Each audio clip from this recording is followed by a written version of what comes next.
Bueno, aquí estamos. Buenas tardes. Hola, Jorgelina. Hola Cecilia, buenas tardes Luisa y Miguel Ángel, bienvenidos. Buenas tardes, un gusto estar aquí con ustedes. Este es la verdad, nuestro programa, ¿qué número de programa ya? Segundo año. Bueno, miren, estamos bienvenidos a este programa que es el 19º, que hacemos los traductores públicos. Hoy tenemos un programa especial, ¿verdad, Jorgelina? Totalmente. Hasta ahora venimos difundiendo lo que hace el traductor público en Argentina, pero hoy particularmente en el Día de la Independencia del Paraguay tenemos aquí a dos colegas, a falta de uno, ambos residentes en Paraguay, Luisa Krug, por empezar, traductora pública de alemán, y Miguel Ángel Verón Gómez, traductor público de guaraní, además de otros títulos y otras credenciales profesionales. Veamos entonces, quizás podemos comenzar, si les parece, con alguna pregunta que les sea común a los dos. ¿Cómo iniciaron su carrera como traductores públicos? En el caso de Miguel Ángel, tal como anticipamos, tiene muchas otras credenciales profesionales, pero en lo que al traductor público respecta, ¿cómo es que iniciaron esta carrera los dos? Señora Luisa. No, usted primero, doctor. Sí. Bueno, yo empecé mi carrera de traductora. Bueno, en realidad yo en el 1998 hice mi examen de traductora, pero no fue hasta casi 10 años después, cuando decidí independizarme en el 2009, que me dediqué total y absolutamente al tema de las traducciones. Sí. Y de eso vivo y a eso me dedico a tiempo completo, sí. Ah, a tiempo completo. Qué bueno. ¿Y qué tipo de traducciones públicas haces? O sea, requieren. ¿Hay una comunidad grande allá en Paraguay, alemana? Sí, según las estadísticas, se dice que la comunidad alemana es la primera comunidad más grande dentro de la población. Es la primera comunidad más grande, aparte de los paraguayos, los paraguayos latinos, ¿verdad? Entonces, los alemanes son la comunidad más grande, ¿verdad? Sí. Estamos registrados aproximadamente 80 traductores públicos en la Corte Suprema de Justicia, porque aquí para ejercer el cargo necesitamos la aprobación, o sea, tenemos que tener nuestro carnet habilitante de la Corte Suprema de Justicia, ¿verdad? Y en la lista de la Corte Suprema de Justicia figuramos aproximadamente 80, puede ser un poco más, pueden ser un poco menos, traductores ¿De alemán o de varios idiomas? Alemán, castellano, castellano, alemán. Ok. Sí. Mira, qué interesante. Después, ¿Y eso es de la Corte Suprema porque no tienen colegio de traductores? ¿cómo? Están anotados en la Corte Suprema porque no tienen colegio de traductores. No, no es solamente por eso, sino que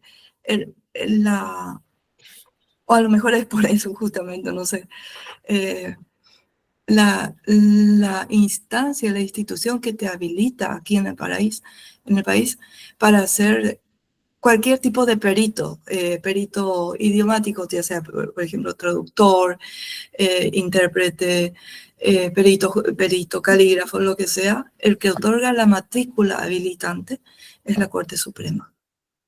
Sí. Bueno, algo parecido nosotros teníamos previo a tener nuestra instancia de colegiación aquí en Argentina, ya que nosotros tenemos hoy día nuestro Colegio de Traductores Públicos de la Ciudad de Buenos Aires y en otras jurisdicciones, provincia de Buenos Aires y varias otras provincias. Pero previo a la creación, sobre todo del Colegio de Traductores Públicos de la Ciudad de Buenos Aires, en realidad antes existió otro colegio, de hecho. Es más, durante la etapa del gobierno de Perón funcionó hasta como un sindicato. Tenemos una historia larga. Exacto, pero nosotros también nos inscribíamos en el Poder Judicial, o sea que era una situación similar, si se quiere, a la de ustedes.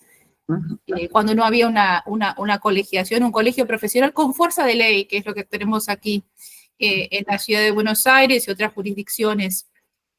Pero, perdón. Sí, adelante. Sí, nosotros habíamos formado en el 2008 un colegio de traductores e intérpretes del Paraguay que aglomeraba a traductores de muchos idiomas. Pero después, en el 2009, eso se fue durmiendo y ahora volví a contactar, justamente en vista de esta entrevista, volví a contactar con antiguos colegas que habíamos estado en eso y me dijeron que, bueno, por el momento eso está en stand-by. A diferencia del doctor Verón, nosotros como traductores de alemán no tenemos todavía una asociación de traductores de alemán, español, alemán. Pero sí, ya estamos haciendo los primeros contactos, como se puede ver, y yo creo que antes de fin de año ya vamos a tener algo más. Y a la vez, al hacer yo esa pregunta, sí, qué pasó con el colegio, también algunos me dijeron, hace falta reflotar eso, así que espero que se dé en la próxima, en un tiempo no Seguro. muy... Y en el caso tuyo, Miguel Ángel, no estás inscripto en la Corte Suprema, al igual que Luisa, ¿o sí? Contanos. Sí.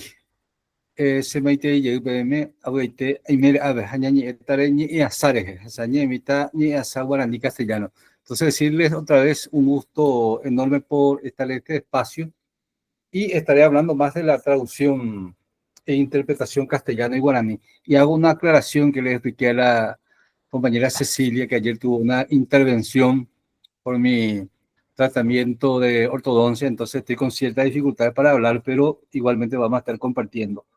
En mi experiencia personal, probablemente en el 94 empecé con la traducción. Terminé el profesorado en lengua guaraní en el 93 y 94, terminé licenciatura en letras y a partir de ahí recuerdo que empecé a traducir.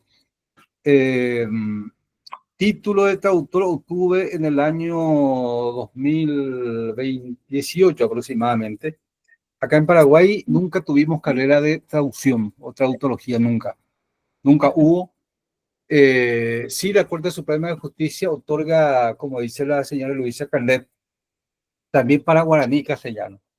Hacia el año 2008, 2007, la Corte Suprema de Justicia suspendió ese carnet para traductores guaraní, castellano, castellano, guaraní.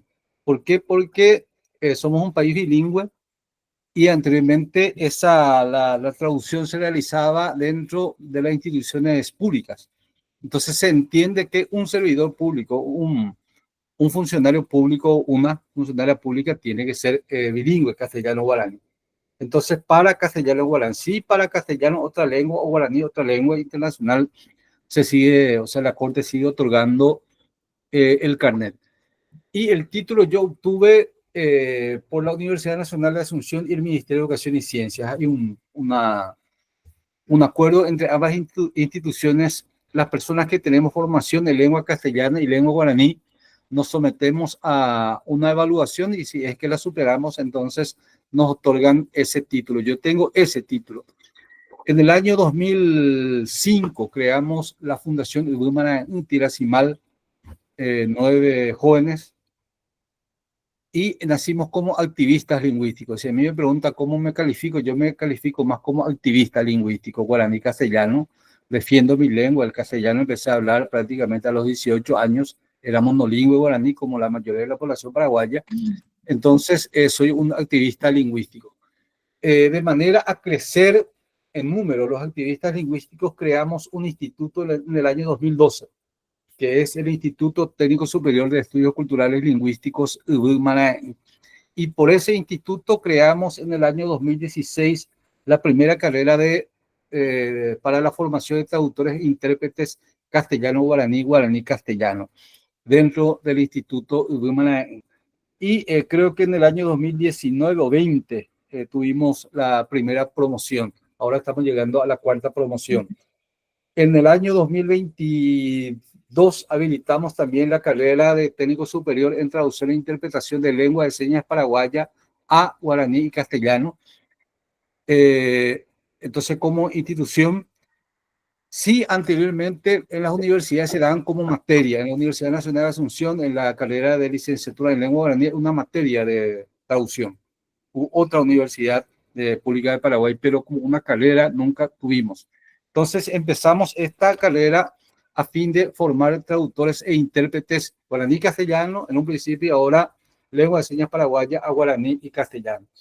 La Asociación de Traductores, Asociación de Traductores e Intérpretes del Paraguay, en realidad en guaraní tiene su nombre Paraguay Sahara Atig. La fundamos o la fundaron mis egresados, mis estudiantes, el 9 de junio del año 2023. O sea, cumplimos recién 2 años. La Asociación de Traductores, que es la primera asociación, la llamamos Traductores del Paraguay. Invitamos también a la gente de lengua de señas, otras lenguas. Claro. Le invitamos también a la señora Luisa, pero más. Claro, acá tiene la invitación. Y Miguel Ángel, ¿cuántos, si se puede saber, además de tu caso, cuántos traductores hay de guaraní español en el Paraguay? Y difícilmente se sepa. Lo que puedo decir es que en el año 2008 logramos esta ley de lenguas. Wow. Ustedes verán esta ley, en esta parte leemos en guaraní, esta parte, esta hoja en castellano. Cuando empezamos a trabajar para lograr esta ley hacia el año 2005, 6, 7, recuerdo que solamente 4 o 5 personas nos animábamos a traducir al guaraní. Eso tengo que decir. Quizás personas que tengan carnet sean muchas. Yo solicité a la Corte Suprema de Justicia, recuerdo, y justo en esa época la Corte decidió no otorgar más carnet. Una cosa es que yo tenga el carnet, otra cosa es que me dedique a la traducción, me haya formado a la traducción. Terminé también un doctorado en traducción y ciencia del lenguaje en la Universidad Pompeu Fabra de Barcelona, España. Estoy entregando mi tesis y, o sea, estoy en eso, medio cerrando. Sí, Miguel Ángel no descansa. Y los militantes no descansamos. Bueno, claro, qué buena respuesta. No sé en cantidad, pero actualmente muchas personas ya se dedican a la traducción. Por ejemplo, acá tengo, me prestaron este libro, El invierno de Gunther. Juan Manuel Marcos, que fue mi profesor en el año 1991. A ver, ¿lo puedes acercar? Ah, ahí está. Entonces, Gunther Alaro, yo no la conozco a la traductora, se llama Lourdes Ríos González. Entonces, personas que se dedican a la traducción, yo no la conozco, probablemente sea egresada del Instituto Superior de Lenguas de la UNA, de la Universidad Nacional de Asunción, y hay muchas personas que se dedican. De nuestra parte, en el instituto y la Fundación de Wilman, tratamos de hacer realidad el bilingüismo paraguayo. Yo creo que... Hacer realidad el bilingüismo, claro. Porque también la normalización, por ejemplo, ¿qué se entiende por normalización? Porque también nuestro objetivo es acercar nuestra realidad como profesionales del idioma en este programa a gente que no nos conoce. Entonces, ¿cómo definirías la normalización del idioma guaraní? Y según Aracel, que es un lingüista catalán, es el uso normal de una lengua en todos los ámbitos y en todas las funciones comunicativas. Y en Paraguay el uso de guaraní es todavía muy anormal, no normal en varios ámbitos. Por ejemplo, quiero ver o escuchar fútbol en guaraní. Por suerte ahora un estudiante nuestro, un egresado, transmite fútbol en guaraní. Pero en las redes sociales, no en un canal abierto. Es anormal acá en Paraguay, por ejemplo, ver una película. O sea, nunca... Hay algunas ahora, algunas. Entonces, normalización es esto, que sea normal el uso oral y escrito de una lengua en todos los ámbitos y en todas las funciones comunicativas. Cada año organizamos un seminario. Este año llegamos al 9º seminario y cada año también publicamos libros. Ahora tenemos una revista, se llama Revista de Investigación Lingüística Cultural, está en internet gratuito, está enteramente bilingüe. Entonces nuestra práctica es esta. Este libro está en castellano, dice Cuarto Seminario Internacional, este del año 2000, el cuarto, este año llegamos al 9º. y en este libro enteramente en guaraní. Se entiende que lo que dice acá en la página 104 en guaraní, también acá en la página 104 en castellano tiene que decir lo mismo. Entonces, tenemos libros publicados enteramente en ambas lenguas. Y esa revista que pueden también llegar a leer todos los artículos que se presentan en castellano, portugués, inglés, catalán, los traducimos al guaraní de manera que nuestra lengua tenga esa presencia. Claro. Porque yo como activista critico mucho al Ministerio de Educación, por ejemplo.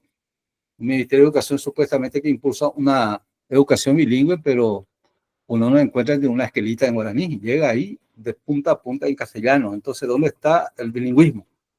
Y decir también, Qué ya buena para pregunta, cerrar, claro. sí, que en Paraguay, a través de esta ley de lenguas, creamos la Secretaría de Políticas Lingüísticas y la Academia de la Lengua Guaraní. Tuve el privilegio de ser el primer funcionario técnico de la Secretaría de Políticas Lingüísticas, ya no estoy ahí. Fui director general de Planificación Lingüística y también soy miembro del número de la Academia de la Lengua Guaraní. Habíamos entrado por concurso 15 y soy de esos 15 primeros académicos. Entonces, la Secretaría de Políticas Lingüísticas justamente tiene que trabajar el estatus, la normalización del guaraní, castellano, las lenguas indígenas, la lengua de señas, y la academia trabajamos el corpus, la normativización de la lengua guaraní. Claro. Y Entonces, entonces tengo entendido, perdón Miguel, vos hablas guaraní desde tu infancia, y Luisa, por ejemplo, ¿cómo se contrasta y se compara esta realidad que Miguel Ángel describe con tus orígenes, con el idioma alemán? A ver, micrófono. Ahí está. A mí me pasó lo mismo. Nací en una cuna germanoparlante, ¿verdad? Mis padres son la segunda generación de alemanes en el exterior, ¿verdad? Y nosotros somos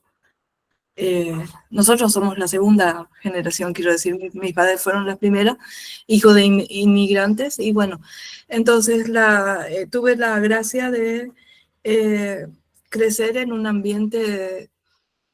Tengo dos lenguas maternas en realidad, porque el alemán lo hablamos hasta hoy en casa cuando nos reunimos, y el castellano lo aprendimos así en el colegio, lo perfeccionamos después en la vida, ¿verdad? Entonces, o sea que es tu segunda lengua. sí, se puede decir que es la segunda lengua el guaraní, el castellano, pero no sé, yo creo que son...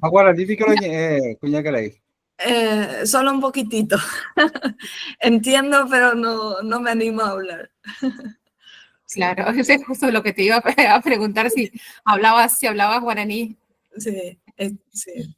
Y vos como habitante y ciudadana también del Paraguay, ¿compartís esa visión que plantea Miguel respecto del estatus del guaraní, ese camino que todavía le falta para la normalización? ¿Cómo lo vivís vos como ciudadana?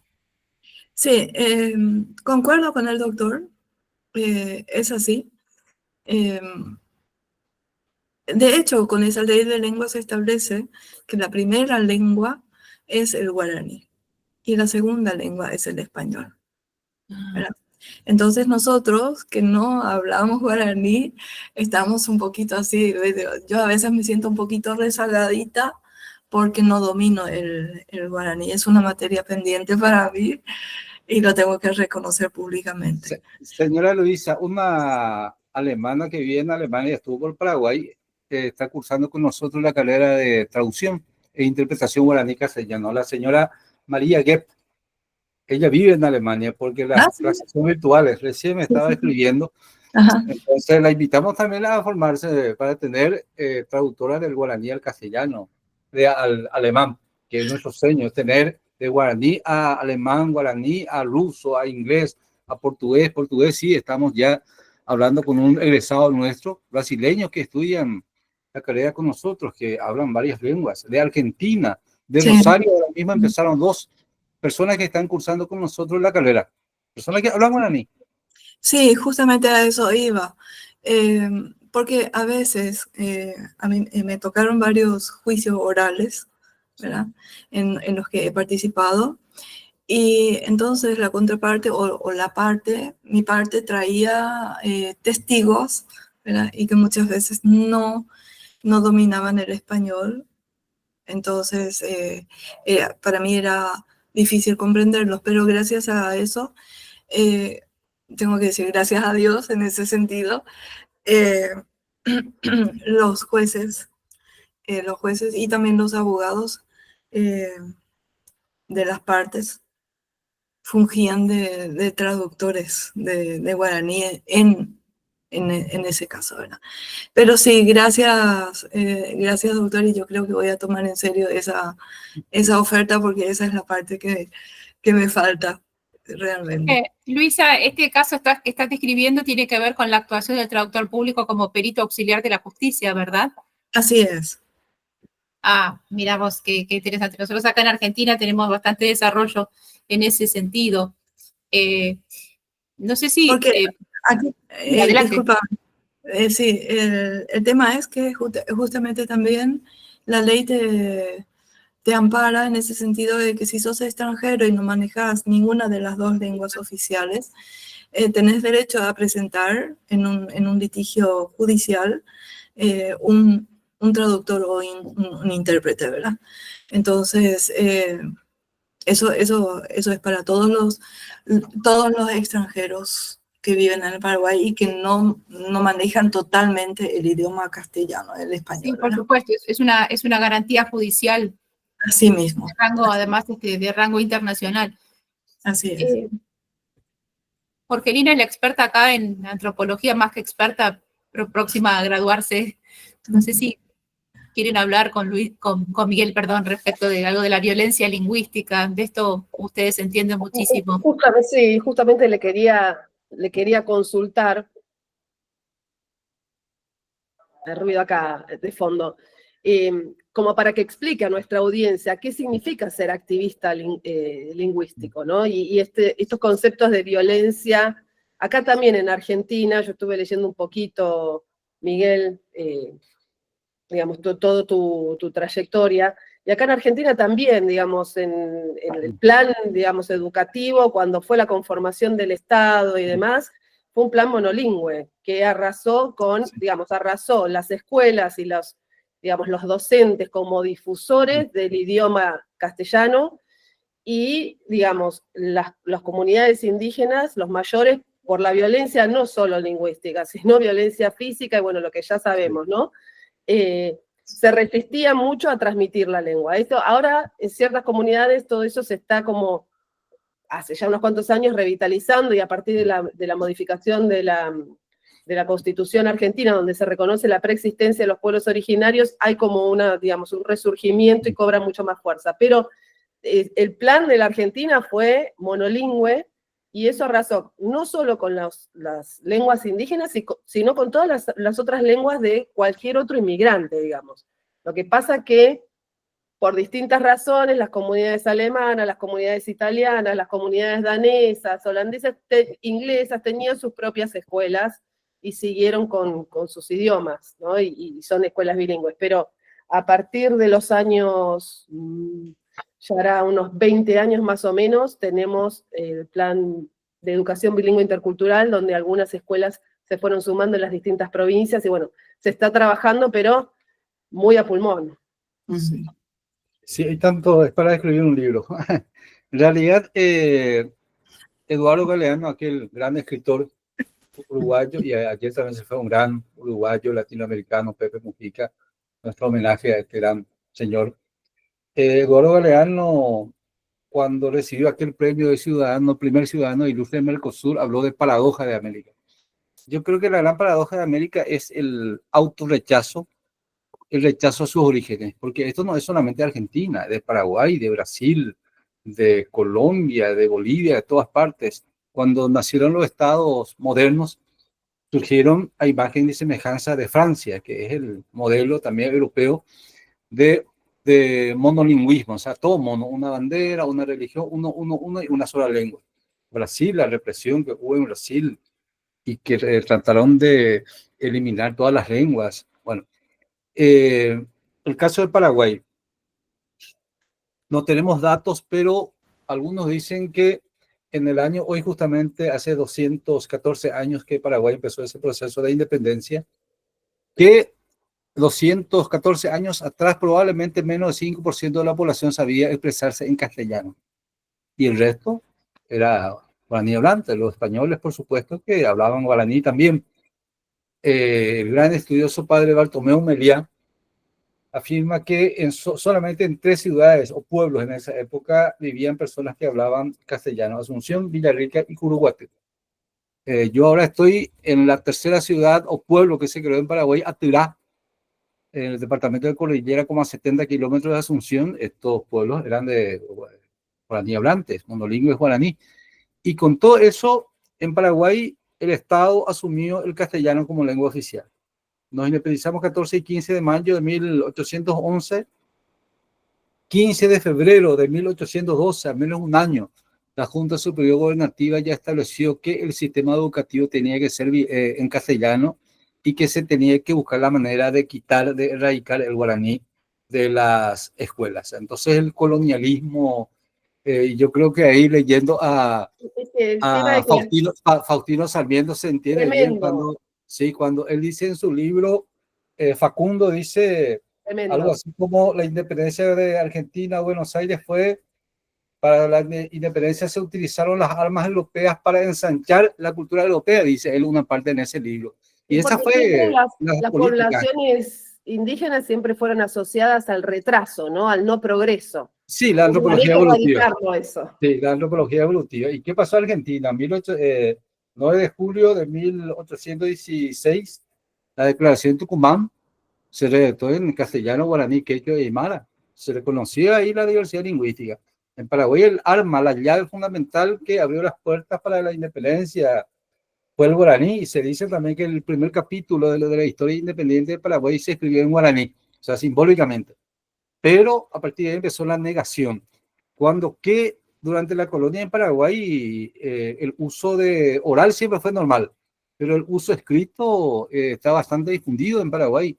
Así también en el general Belgrano, cuando vino a Paraguay en 1810, escribió sendas cartas en castellano y guaraní. O el primer gobernador criollo del Río de la Plata hacia fines del 1600, Hernando Arias Saavedra. Bueno, entonces, acá creo que en Paraguay yo afirmo que la violencia más grave, más flagrante ha sido la violencia lingüística.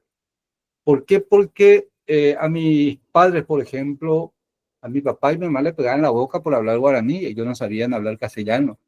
Entonces se tuvieron que reducirse al mutismo o a la deserción escolar. En mi caso, a nosotros ya no nos castigaban físicamente, pero sí psicológicamente. Sí psicológicamente. Por ejemplo, si queríamos irnos al baño, teníamos que hablar en castellano. De lo contrario, la profesora no entendía.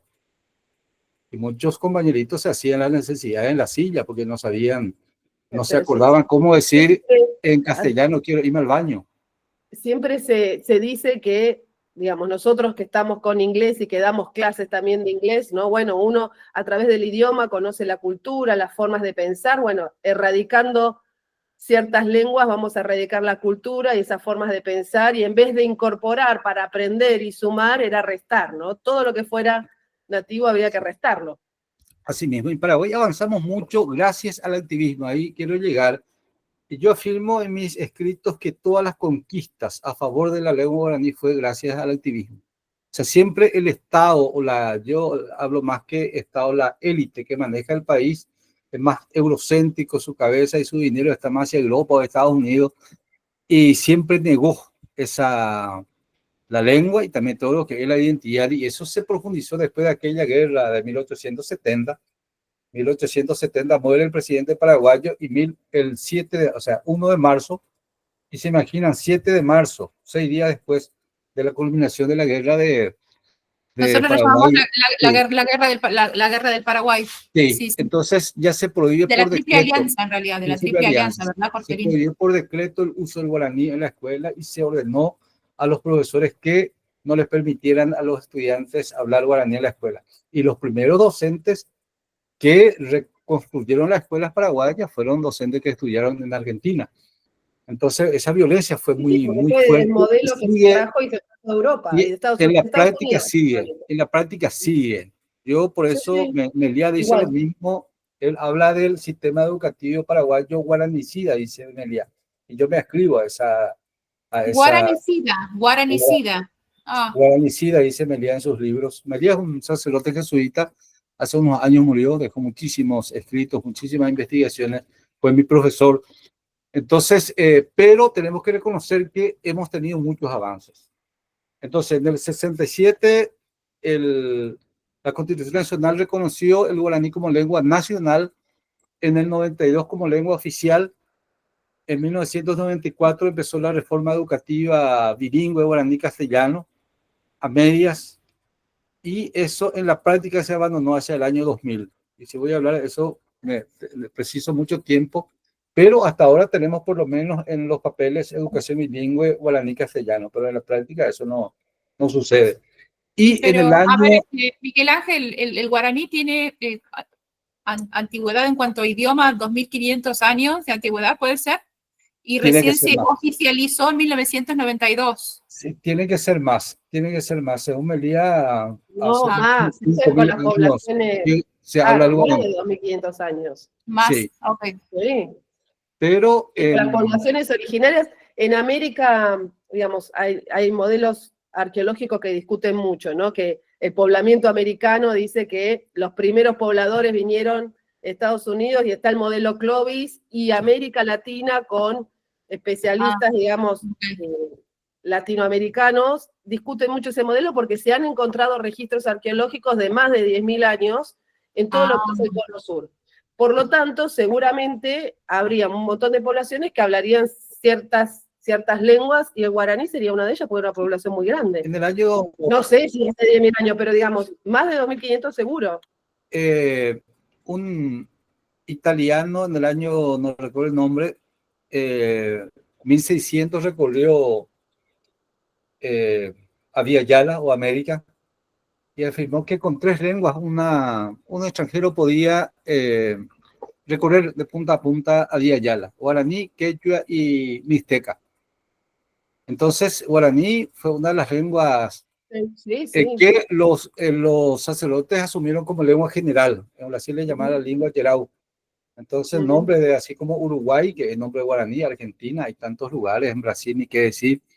Y hablantes del guaraní existían ya en el momento de la llegada de los actuales países Paraguay, Argentina, Bolivia, Brasil y de alguna forma también Ecuador, esa zona. No Claro, guaraní, porque era pero una entonces con más razón, volviendo a la oficialización, es un suceso muy reciente que, según vos estás relatando, debió haber ocurrido muchísimo antes, ¿o me equivoco?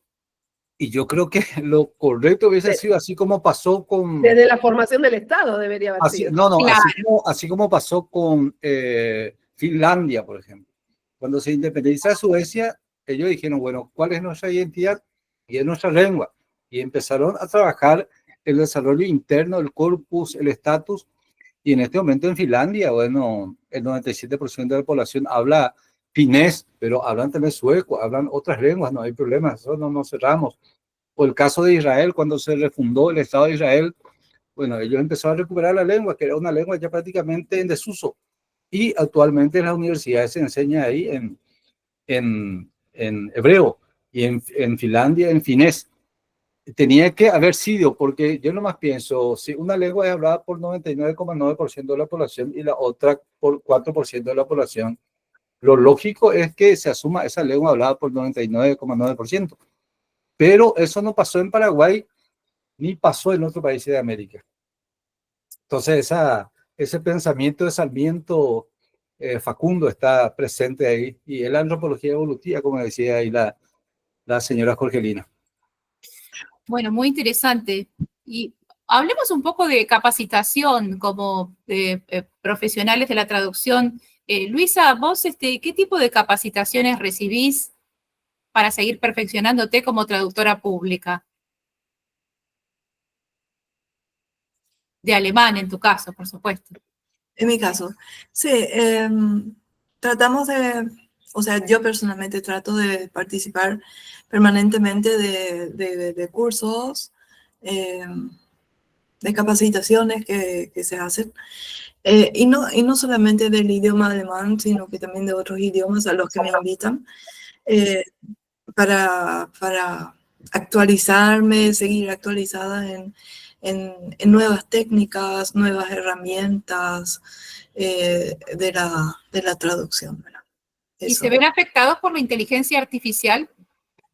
¿Lo usan como complemento, como aliado? Sí, habrá colegas que sí, de hecho quizás ya la usen. En mi caso particular yo todavía no la usé porque le tengo un poquito de miedito, como no la manejo del todo y mis traducciones son más bien, en un 50% son textos jurídicos, ¿verdad? Entonces, Te íbamos a preguntar sobre eso, porque con Jorgelina acá hablamos bastante respecto de las áreas temáticas sobre las sí. cuales recae la traducción pública. ¿Sobre qué tipo de textos son tus traducciones públicas? Bueno, ya me respondiste sobre Sí. textos jurídicos. ¿A qué te refieres acá? ¿Contratos? ¿Qué sería?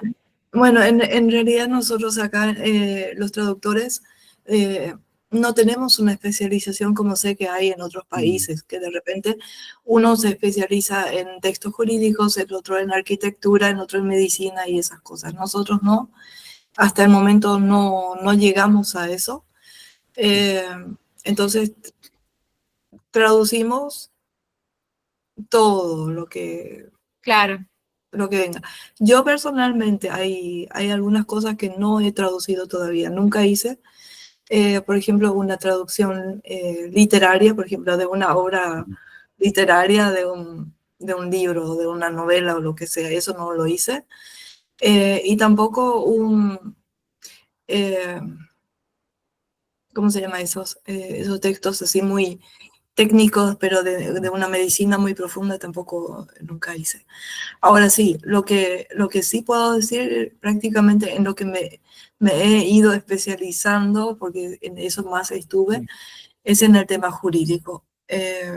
Y ahí pienso que estoy bastante bien informada y bastante bien formada ya en este momento. Seguro. Y Miguel Ángel, tengo entendido que vos tradujiste o redactaste un libro vinculado a la temática jurídica, un libro sobre pluralismo jurídico. ¿Querés contarnos algo al respecto? Sí, sí. Coincido con la señora Luisa que en Paraguay, tampoco para guaraní, tenemos todavía cursos especializados para áreas. O sea, lamentablemente seguimos siendo generalistas. Yo traduzco y la admiro y me gustaría entrar en su lugar porque ella dijo que se dedica a la traducción. O sea, nosotros esporádicamente tenemos algunas traducciones que nos piden, o sea, nos ofrecen trabajos. En el caso del guaraní.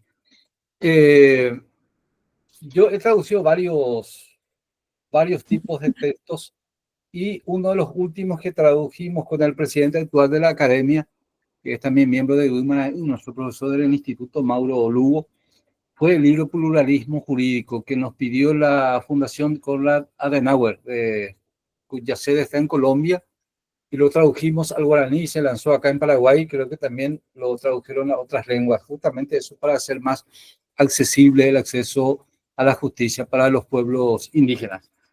Y bueno, es un desafío. ¿Por qué? Porque ahí, por ejemplo, términos. Hay que entender que si una lengua no está normal, su uso no está normalizado, por ejemplo, en el campo del derecho, por supuesto que carece de muchos términos. Si su uso no está normalizado en el campo del deporte, por ejemplo, entonces no tenemos términos. Entonces, el desafío, o muchos desafíos tenemos para traducir ese tipo de texto. Uno de ellos, justamente, el tema terminológico. ¿Cómo voy a decir? Entonces, a veces optamos por utilizar directamente el castellano en cursiva, Y también me incorporar. imagino, Miguel Ángel, que conceptos de pronto jurídicos dentro de las culturas, de las diferentes culturas indígenas, que tampoco existirían como términos en el castellano, Así mismo, porque el concepto es otro. conceptos, filosofía, por ejemplo, en guaraní nosotros decimos, en un yopará, mi mamá nos decía, Iyapú ande y testigo, es solamente los que mienten presentan testigos, y eso viene de los indígenas, los campesinos. Por Entonces, eso, es como son dos mundos totalmente. estamos diciendo que el derecho, bueno, occidental, bueno, es mentiroso. Porque solamente aquellos que están mintiendo presentan testigos? Así decimos hasta ahora. Y esto es un concepto guaraní, es una filosofía guaraní. ¿Por qué? Porque los guaraní nunca mienten. ¿Por qué? Porque la palabra es alma. Y yo no puedo utilizar mi alma para hacer daño, ni mucho menos para mentir. Entonces, si el guaraní y el campesino, lamentablemente, eso estamos perdiendo en Paraguay, si dice que este es de color blanco, es blanco. O si este es negro, o sea, en eso no mienten. Lamentablemente, ese valor de la palabra en Paraguay estamos perdiendo, y eso traemos de los indígenas y campesinos. Entonces, ¿cómo esa lógica? En la justicia occidental tenemos que presentar testigos, y en la cultura guaraní y paraguaya campesina, bueno, solamente si yo presento testigos es porque estoy mintiendo. No hace falta, porque yo estoy empleando mi palabra, estoy empleando mi alma, y por tanto no puedo mentir. Entonces, toda esa filosofía es un desafío muy grande. Y fue un ¿Qué desafío. definición? La palabra es alma. La palabra es alma. Alma, y el alma es la que nos mantiene erguida. El albu, el lenguaje humano, es el que nos mantiene erguidos, nos da vida. Entonces, es un desafío muy grande. Es un desafío muy grande, pero lo interesante es que yo siempre digo, las políticas lingüísticas en Paraguay han avanzado positivamente de la negación de la diversidad al reconocimiento de la diversidad, de la negación del guaraní a su reconocimiento, pero hay un gran trecho para caminar para cambiar ideologías, prácticas, creencias, usos lingüísticos. Y para nosotros el activismo es muy importante, más allá de las políticas de Estado. Seguro. El impulso del guaraní desde abajo, la defensa, la promoción. Miguel Ángel, ¿estás en contacto con gente de Corrientes, de Misiones aquí en Argentina? Porque son las provincias en las cuales, aunque no exclusivamente, se habla guaraní. Sí, yo he estado en Formosa, Corrientes, también me han invitado. Ahora tenemos, digo, ellos organizan un evento que siempre nos invitan, no solamente a Guaraní, sino otras instituciones. Creo que va a ser porque he visto que me llegó la invitación, mayo o junio, y nosotros queremos, desde Paraguay, desde la Academia de la Lengua Guaraní, queremos, decimos, recuperar la capitanía para el guaraní, porque anteriormente hemos trabajado juntos. Por ejemplo, la ortografía que seguimos utilizando en Paraguay para el guaraní es del año 1950, un congreso que se realizó en Montevideo, Uruguay, donde estuvimos de Paraguay, de Uruguay, Bolivia, Argentina, Brasil, Venezuela y otros países. Entonces queremos también recuperar eso. Hemos hecho algunos encuentros, por ejemplo, con gente de Bolivia. Tenemos mucho contacto con Bolivia, Argentina. En este seminario, el seminario que cada año organizamos, que este año llegamos a la 9ª edición, participan siempre 50, 40 personas de acá de la región, también de otros países. Te interrumpo, esta bibliografía que nos estás mostrando, ¿hay algún enlace, alguna manera de poder acceder a comprarla o a leer alguna reseña vía internet? Como para que después puedas compartir algún enlace. Sí, esto está en internet, sí. Nosotros podemos enviar por correo, pero está en internet. Por ejemplo, pagó el CONACYT, Consejo Nacional de Ciencia y Tecnología. Tuvimos financiación del CONACYT, entonces, cuarto seminario de libro, cuarto seminario sobre traducción, terminología y diversidad lingüística, y ya encontramos. La revista, por ejemplo, que la revista ñe, si se pone revista ñe, en realidad, porque la nasalidad del guaraní no reconoce, entonces el NE, y ya se accede a la revista, es el acceso gratuito. Entonces, hay bastante ya actualmente para leer, estamos avanzando, pero repito, la mayoría de los logros son gracias a militancia. Al activismo y a la militancia antes que una después, decisión de política de Estado.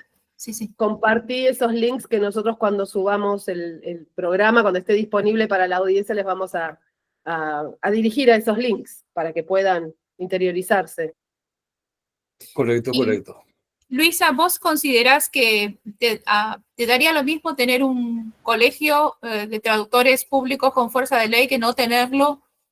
¿Considerarías que esto es un diferencial?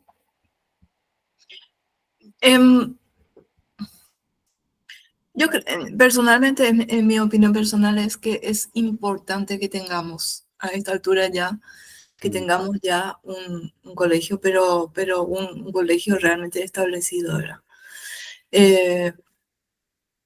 Hay muchas cosas que faltan regular dentro de la actividad de los traductores en general. Hay muchas cosas. Por ejemplo, hay muchos derechos. Bueno, generalmente nosotros, la ley, la actividad del traductor está reglamentada por nuestro código penal, nuestro código civil. Después hay acordadas, hay decretos, hay resoluciones que establecen cuáles son las obligaciones, los derechos y cuáles son las penas para los peritos, para los traductores que incurren en alguna falta, vamos a decirlo así.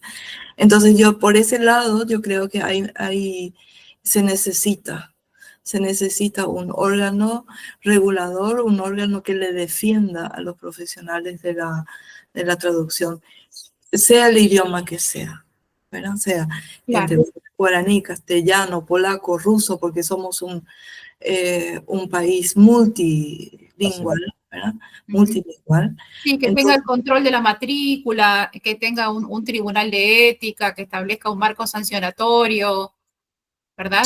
Sí, porque tiene la capacitación también. Sí, señora Luisa, yo creo y defiendo que tiene que ser la Secretaría de Políticas Lingüísticas. Tenemos un ministerio, una Secretaría de Políticas Lingüísticas. Justamente esta semana estuve hablando con una directora general, y le hablamos de esto. Tiene que ser la Secretaría. Cuando yo estaba como director general de Planificación Lingüística, hablábamos ya que tiene que ser el ente rector.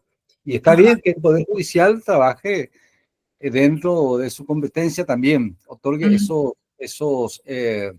esos carnet, pero por lo menos castellano guaraní no hay para tener ese carnet anteriormente no había una forma de demostrar la capacidad que tiene la persona para esa función. O sea, uno presentaba su título de guaraní o castellano y nos daban anteriormente. Y bueno, creo que tiene que ser la Secretaría de Políticas Lingüísticas. Yo le cuento, doctor, que desde el año 2000, o sea, ahora hace poco nosotros festejamos los 60 años de la fundación del Instituto Superior de Lenguas, que depende de la Facultad de Filosofía, que a su vez es una de las facultades de la Universidad Nacional de Asunción. Y ahí yo me enteré de que la segunda lengua que se creó, la licenciatura en lengua guaraní, ¿verdad? Y como les dije recién, hay dos formas de obtener nuestro título de traductor hoy día, en el sentido de que yo puedo ir hoy día y pedir al Instituto Superior de Lenguas, que está por resolución autorizado a tomar los exámenes de competencias de traductores para todos los idiomas. Eso es uno, y el otro es presentando mi título en lengua guaraní, porque tenemos 5 licenciaturas, ¿verdad? Tenemos inglés, guaraní, alemán, francés, y desde el 2010 tenemos también la portugués, ¿verdad? Entonces, todos los licenciados en esas lenguas pueden presentar sus títulos en la Corte Suprema y se le otorga el carnet. En realidad, hoy ya no se le otorga más ni un carnet porque no hay. Entonces se le da un papelito que dice, sí, una constancia, se consta que fulanita de tal es con la matrícula tanto, ¿verdad? Bueno, en fin. Lo que se llama carnet sería la matriculación. Antes, Exactamente, las variantes del español, ¿no es cierto, Jorgelina? Nosotros no hablamos Antes de sí, carnet, hablamos de matriculación, perdón. claro, antes sí nos daban, por ejemplo, un carnecito en los que figuraba todos nuestros datos, pero ahora últimamente en estos últimos años, acá por ejemplo les puedo mostrar, a ver si sale, Ah, ahí está. mira, qué interesante esto, ¿eh? Pero Sí, esto hace años ya no se expide porque, no sé, distintas bueno, en explicaciones. realidad nosotros aquí también tenemos nuestras credenciales, ¿verdad? Porque mira, lo que pasa es que claro, las credenciales lo que hacen es exteriorizar el proceso de matriculación. El tema es que cuando uno va a una negociación, no una negociación, a una audiencia en una fiscalía, en un juzgado Claro, o a un juicio, te piden estos documentos, ¿verdad? Te piden tu carnet o la constancia, el DNI de ustedes, nuestra cédula, y con eso podemos acceder a ser traductores en esa. Otra cosa que quería mencionar, que nosotros como traductores, como profesionales, estamos obligados a tributar, ¿sí? Aparte de nuestra inscripción en la Corte Suprema, tenemos que inscribirnos también en la Dirección de Impuestos, ¿sí? Y tributamos, tenemos nuestras facturas, nuestro IVA en Paraguay es del 10%, eh, por los honorarios profesionales, ¿sí? Y tenemos que hacer todos los meses nuestra declaración, declaración jurada también sobre eso.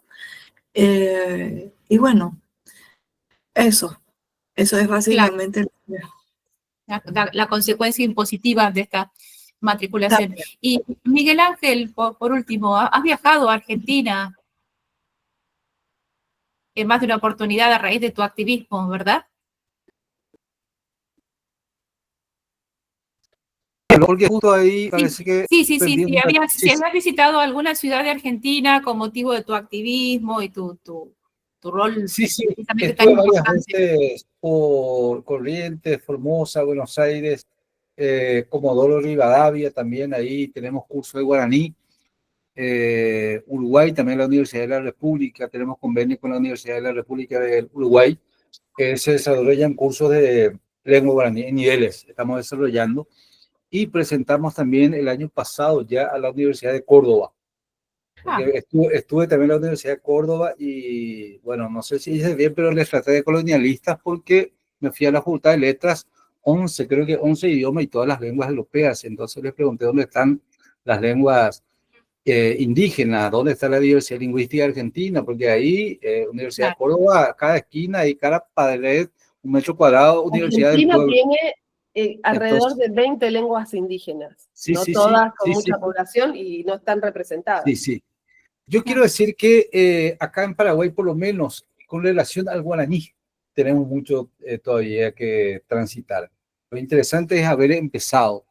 En este momento somos varias las personas que nos dedicamos, hay personas que viven en Argentina, en Brasil, que realizan traducciones literarias. Yo creo que estamos avanzando. Pero esto, por ejemplo, las tarifas, en la asociación me preguntaron la vez pasada cómo yo cobro y no tenemos una tarifa estandarizada, cada uno de acuerdo a su experiencia, a su tiempo. Y compañeros míos, por ejemplo, tradujeron el Facebook. Yo leo Facebook pero en guaraní, no utilizo castellano, pero la empresa que se dedica a la traducción está en Barcelona. Y de Barcelona contratan a personas acá de Paraguay para la traducción. Mozilla, por ejemplo, hay ya varias herramientas en guaraní, son avances importantes. Y yo creo que la traducción es una herramienta de suma importancia para la normalización lingüística. Mi sueño es que en Paraguay, y por qué no también en América, podamos tener la cultura universal en guaraní. O sea, que yo pueda leer a Platón, a Rousseau, pueda leer, qué sé yo, a mismos pensadores latinoamericanos, podamos leer acá solamente la Biblia y la Constitución Nacional. Ahora, por suerte, hay más texto. Entonces, la traducción es una herramienta de suma importancia, porque hay una preocupación mía. En Paraguay, el volumen de guaraní hablante está bajando y es una preocupación muy grande. sigue siendo la lengua de uso mayoritario, por lo menos oral, hasta ahora, pero está bajando. Y acá puede pasar lo mismo que ha pasado o está pasando en Corrientes. No recuerdo, la investigadora de Corrientes publicó una investigación hace poco que se llama Entiendo pero no lo hablo. O sea, personas que entienden la lengua pero ya no la hablan. Y estuve hace poco en Formosa y me di cuenta de eso, que los adultos siguen hablando guaraní, pero los niños no.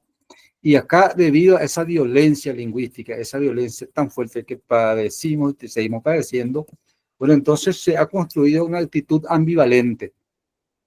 Los paraguayos amamos el guaraní, amaban el guaraní. Por eso es que la selección paraguaya de fútbol, por ejemplo, los jugadores hasta ahora entran a la cancha y hablan guaraní, no para que, también, es para que los demás no los entiendan, pero es fundamentalmente lo que representa su identidad. Entonces uno se encuentra con sus raíces, con su identidad, y eso le da certidumbre.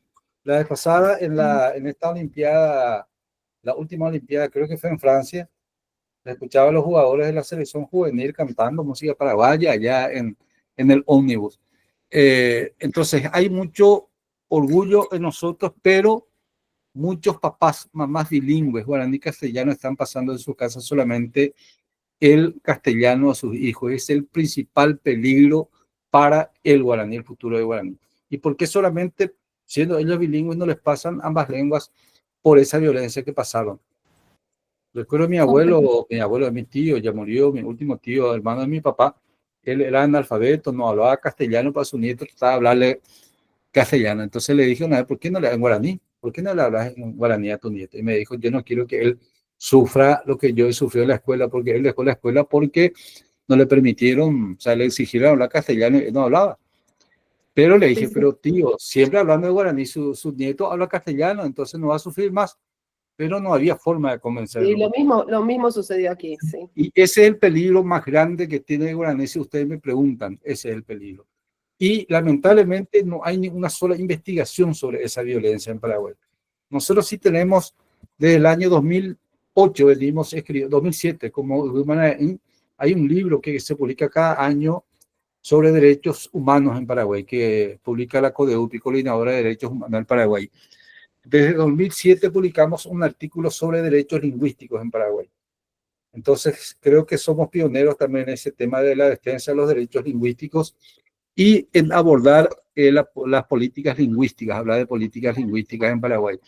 Entonces, el peligro más grande que enfrenta el Paraguay es ese posible corte intergeneracional, que los papás, mamás se nieguen, porque hasta ahora, por ejemplo, yo enseño en la Universidad Nacional de Asunción. Ahí, para ingresar, se toma el examen castellano, pero guaraní no. Itaipú, la represa de Itaipú da becas, miles de becas para jóvenes. Y para acceder a esas becas, bueno, se toman, creo que son 3 disciplinas, castellano, matemática e historia. ¿Y dónde está guaraní? ¿Y dónde están los derechos de los guaraníes? Bueno, por lo visto han tenido muchos avances, sí, pero les queda todavía mucho por recorrer y hay muchas preocupaciones que persisten. Asimismo, como militantes de forma gratuita nos ofrecimos al Ministerio de Obras Públicas, por ejemplo, se amplió totalmente la ruta de Asunción a Ciudad del Este, porque según esta ley de lenguas, todas las señalizaciones tienen que estar en ambas lenguas. Inclusive con ejemplos, le vamos a hacer gratis, a pesar de que nos endeudaron millones, pero termina la ruta y está totalmente en castellano. Entonces, hace falta fortalecer ese activismo, hace falta lo que le llama David Cristal la conciencia lingüística.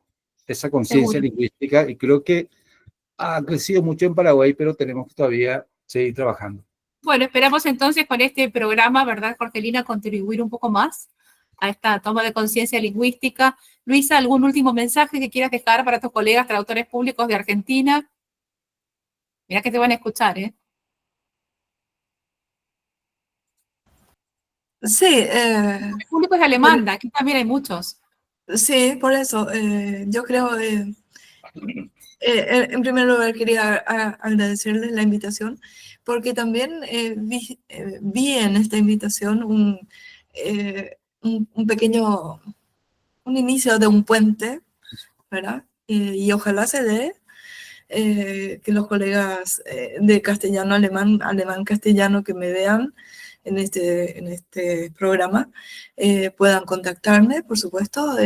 Si le piden a Cecilia, te autorizo, Cecilia, Claro, claro que a dar mis datos, y con mucho gusto estamos sí. en contacto. Con Jorgelina, por supuesto, los vamos a enlazar tanto a Luisa y a Miguel Ángel, por supuesto, Claro. en todo lo que esté a nuestro alcance. Y Bueno, todo les lo que agradecemos muchísimo, ¿eh? sería muy lindo, porque creo que de repente tenemos algunas cosas en común.